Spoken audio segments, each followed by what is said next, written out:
Ibu Bapak, saudara-saudariku yang dikasihi oleh Tuhan, Shalom. Selamat berjumpa kembali dalam Renungan Harian Katolik Paroki Tomang, Jakarta. Hari ini hari Senin, tanggal 29 September tahun 2025.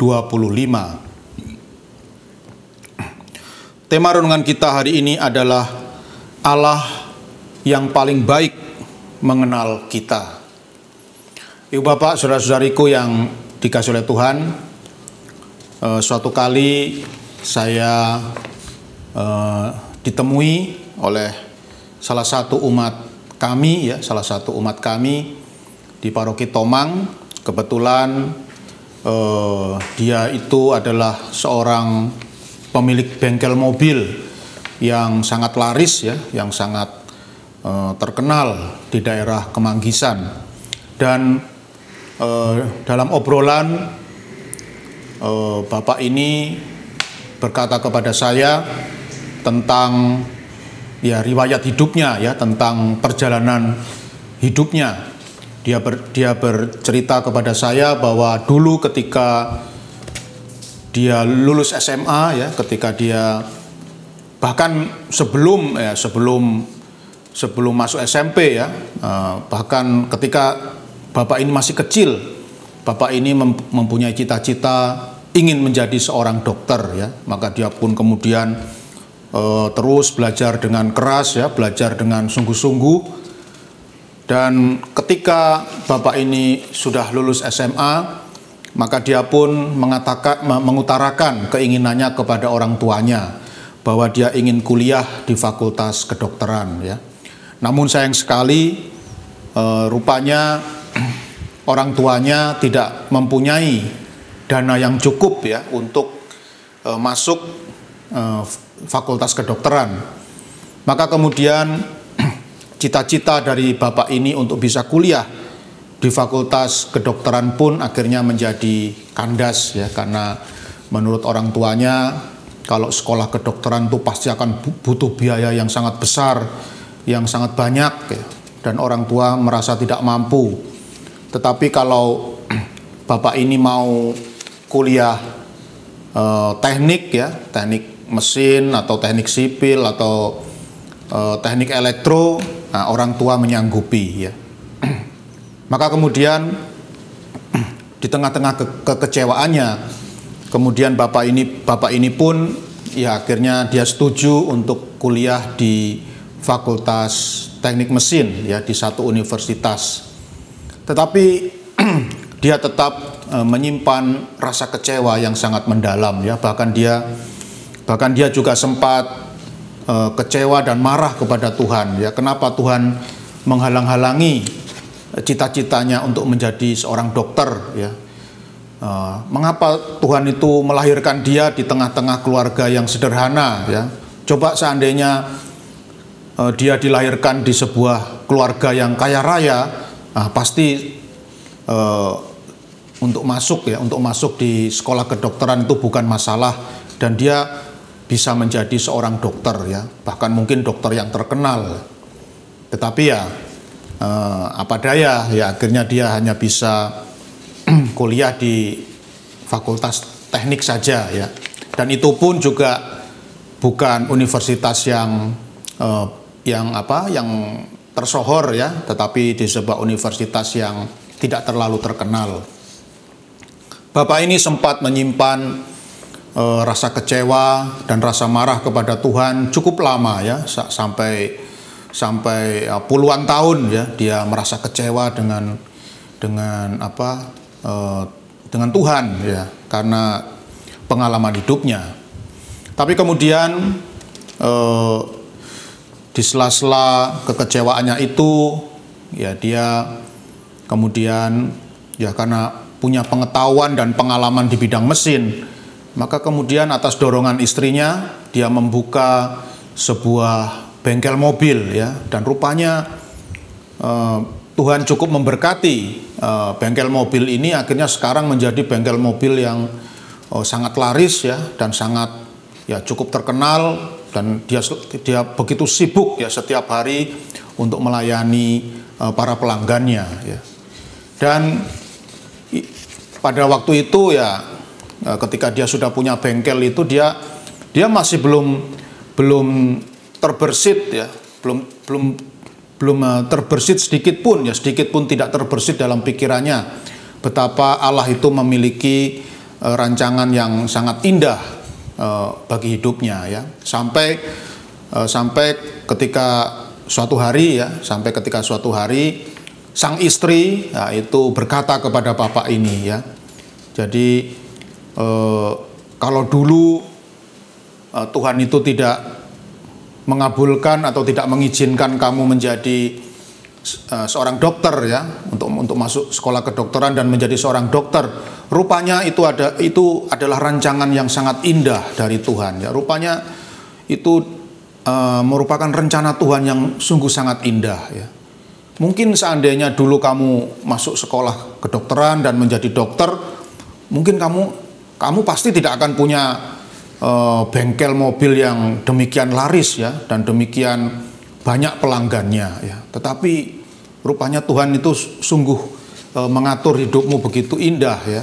Memang kamu tidak diterima di sekolah kedokteran dan akhirnya tidak menjadi seorang dokter. Tapi lihat sekarang, begitu sibuknya bengkel mobil yang kamu miliki ini ya, dan hidup kita pun cukup sejahtera ya, sehingga kita mau pergi kemana saja ya, untuk jalan-jalan kita bisa ya, mau ke luar negeri, mau ke dalam negeri, mau ke luar negeri kita bisa ya. Kita juga bisa menyekolahkan anak-anak kita di sekolah-sekolah yang bagus ya. Jadi Tuhan itu sungguh baik kepada dirimu. Nah, begitu ketika istrinya mengajak dia merenung seperti itu, barulah dia tersadar ya, betapa selama ini ya, betapa salahnya ya sikapnya selama ini, yang terus-terusan kecewa dan marah kepada Tuhan karena dia tidak bisa menjadi seorang dokter ya. Dan dia akhirnya mengakui seperti yang dikatakan oleh istrinya bahwa Tuhan itu memiliki rancangan yang sangat indah untuk hidupnya. Tuhan merencanakan sesuatu yang indah di dalam hidupnya, dan akhirnya bapak ini pun mengakui bahwa Tuhan itu sungguh sangat baik. Tuhan itu sungguh sangat mengasihi dia, sehingga hidupnya pun diberkati secara melimpah. Nah, ibu bapak, saudara-saudari yang dikasihi oleh Tuhan,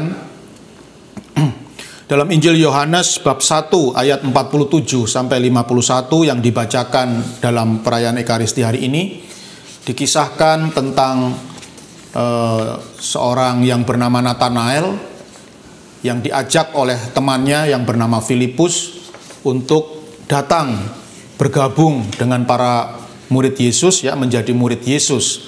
Dan ketika Nathanael ini berjumpa dengan Yesus ya, dengan Tuhan Yesus, maka Tuhan Yesus pun berkata kepada Nathanael, "Lihat, inilah seorang Israel sejati, tidak ada kepalsuan di dalamnya." Ya, tentu saja Nathanael menjadi terheran-heran ya, karena baru kali ini dia berjumpa dengan Tuhan Yesus ya.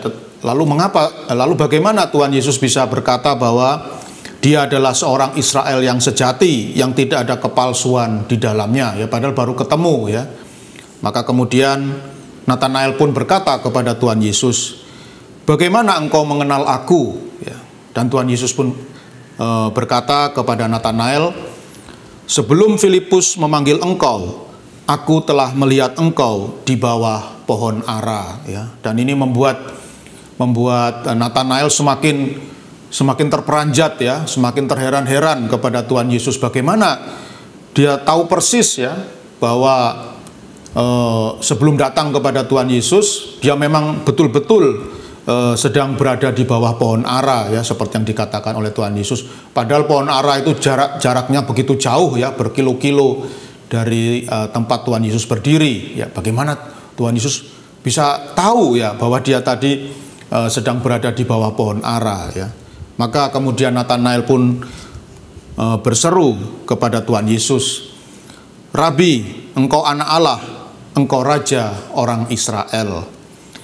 Nah, ibu bapak, saudara-saudari yang dikasihi oleh Tuhan, sesungguhnya ya Tuhan Yesus Kristus adalah Allah yang Maha Kuasa, ya. Kalau dikatakan di dalam Injil tadi bahwa Tuhan Yesus itu tahu bahwa sebelum Nathanael datang dia sedang berdiri di bawah pohon ara.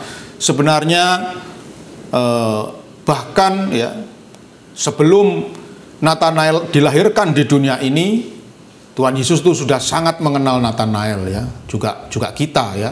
Sebelum kita semua ini dilahirkan ke dunia ini, Tuhan Yesus itu sudah tahu, ya, sudah mengenal betul siapa diri kita ini dengan segala karakter, dengan segala sifat, ya, dan dengan segala spesifikasi yang ada di dalam diri kita. Tuhan Yesus mengenal betul diri kita, ya. Jadi bukan hanya ketika Nathanael berada di bawah pohon ara, bahkan sebelum Nathanael terlahir di dunia ini, Tuhan Yesus sudah mengenal dia dengan baik, ya. Ya, intinya Tuhan itu sungguh-sungguh sangat mengenal diri kita, ya. Maka seperti pengalaman Bapak tadi, ya, Bapak tadi dengan sangat yakin mengira, ya, menganggap, ya, bahwa dirinya itu cocok menjadi dokter, ya. Bahwa dirinya itu pantas, layak, cocok, dan bisa, mampu menjadi seorang dokter. Tapi rupanya itu tidak sesuai dengan rancangan Tuhan, ya. Tuhan mengenal betul Bapak ini, ya, bahwa ya meskipun Bapak ini menganggap dirinya cocok menjadi seorang dokter, tapi rupanya Tuhan lebih mengenal, ya. Tuhan lebih mengenal Bapak ini, maka ya atas rancangannya Bapak ini tidak menjadi seorang dokter, ya, tetapi menjadi seorang ahli mesin, dan kemudian justru dengan keahliannya di bidang permesinan ini dia bisa membuka bengkel mobil yang akhirnya begitu laris, ya, dan banyak pelanggannya. Dan akhirnya Bapak ini pun berbahagia, ya. Nah, seandainya dia jadi dokter, nggak mungkin dia bisa buka bengkel, ya. Saya belum pernah mengenal, belum pernah ketemu, ya, ada dokter yang buka usaha bengkel itu, nggak pernah, ya. Ya biasanya kerja di rumah sakit, ya, atau mungkin ya paling banter punya rumah sakit, ya, tapi nggak ada yang dokter yang buka bengkel, itu nggak ada. Ya biasanya orang yang tahu mesin yang buka bengkel itu, ya. Dan inilah rancangan Tuhan yang luar biasa, ya. Ibu bapak, saudara-saudariku yang dikasih oleh Tuhan, seorang kudus Karmel, Santa Teresa Avila pernah berkata bahwa yang terindah di dalam hidup ini adalah membiarkan kehendak Allah terjadi di dalam hidup kita, karena Allah mengenal diri kita jauh lebih baik daripada kita sendiri, ya. Sungguh luar biasa kata-kata Santa Teresa Avila ini, ya. Hal yang terindah di dalam hidup ini adalah membiarkan kehendak Allah terjadi di dalam hidup kita, karena Allah itu mengenal diri kita jauh lebih baik daripada kita sendiri. Oleh karena itu, marilah ibu bapak, saudara-saudari yang terkasih, apapun yang terjadi di dalam hidup kita, mari kita hadapi, mari kita sikapi dengan hati yang penuh syukur, ya. Jangan mungkin dalam kehidupan kita pernah mengalami kita punya cita-cita, ya, kita punya angan-angan, kita punya impian, kita punya harapan, tapi kemudian semua harapan, impian, cita-cita itu tidak bisa terwujud, ya. Maka mari, bukan berarti Tuhan itu tidak sayang pada kita, bukan berarti Tuhan itu tidak cinta pada kita, ya. Tapi rupanya rancangan Tuhan itu berbeda dengan rancangan kita, ya. Seperti dalam kitab Yesaya bab 55 ayat 8, ya. Di sana dikatakan, rancanganku bukanlah rancanganmu, ya. Jadi seringkali rancangan-rancangan kita itu meskipun bagus, ya, tapi ternyata berbeda dengan rancangan Tuhan, ya. Dan biarlah rancangan Tuhan yang terjadi, karena seperti yang dikatakan oleh Santa Teresa Avila, Tuhan itu mengenal diri kita jauh lebih baik daripada kita sendiri. Mari kita biarkan, ya, segala sesuatu itu terjadi. Dan mari kita beriman bahwa apapun yang terjadi dalam hidup kita itu pasti sudah dirancang oleh Tuhan dengan begitu indah, dengan begitu baik, ya. Dan marilah daripada kita bersungut-sungut, ya, kecewa, marah pada Tuhan, mari kita terima, ya, apapun yang terjadi dalam hidup kita, dengan hati yang penuh syukur, dan kita yakin Tuhan itu sungguh sangat mengenal kita lebih baik daripada kita sendiri. Semoga dengan sikap iman ini, hidup kita pun boleh dipenuhi oleh sukacita dan damai sejahtera yang tak berkesudahan. Tuhan memberkati.